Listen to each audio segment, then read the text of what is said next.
I'm Jeffrey Alexander, a member of the Division of Gastroenterology and Hepatology at the Mayo Clinic in Rochester. I'm going to talk today about an article called Proton Pump Inhibitors, Review of Emerging Concerns. I know most of you have patients that come in and proton pump inhibitors have been blamed everything from myocardial infarctions to global warming, and it's tough to separate the fact from the fiction. We try to summarize that in this article. I think as an overview, all of these studies are retrospective observational studies. Most are done with well-accepted statistical methods. Most of the studies are based on disease coding. And whenever you do something like this, residual bias always exists despite attempts to correct for it. Okay?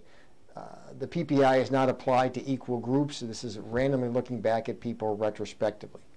Hazard ratios for these studies are small, 1 to 2-fold. Generally speaking, cause and effect may be 5 to 10-fold. And these associations don't prove cause and effect.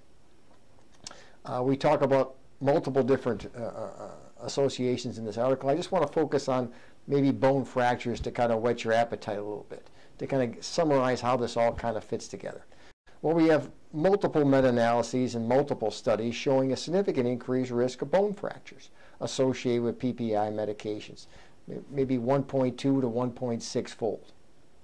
Interestingly, the risk is same for those on a PPI for more than a year and for those on a PPI for less than a year. And this is believed related to the folklore that this causes osteoporosis, poor absorption of calcium, osteoporosis, and fractures. When we actually look at the data, we have 3 studies showing there's no effect of PPIs on food-related calcium absorption. The only study looking at bone density is a Manitoba population-based data, which showed that there was no decrease in bone mineral density associated with PPI use in the 0 to 5, 0 to 10, and 5 to 10-year periods in this study.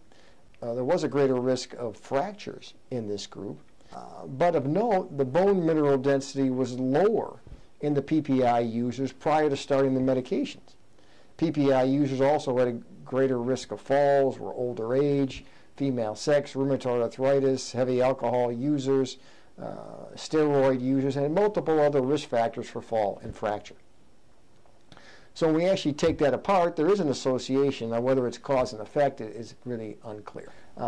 This next slide I show you summarizes the studies where I think that clopidogrel and community-acquired pneumonia are unlikely related to PPI use. Hip fracture, iron deficiency, anemia, low magnesium, bacterial overgrowth, B12 deficiency, enteric infections probably do have some association with PPI use. Now, whether that's cause and effect is unclear. And I think there's a maybe association for several other entities, including C. diff, dementia, cardiovascular disease, stroke, chronic renal failure, none of which are proven at this time, and we'll discuss this somewhat in the article.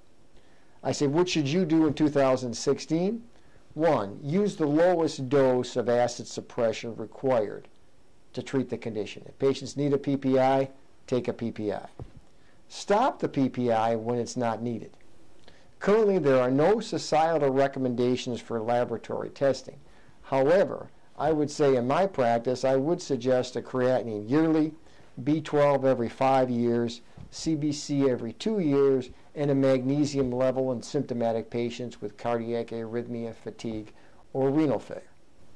So to summarize this article, I think the PPIs have been associated with multiple conditions based on retrospective observational studies.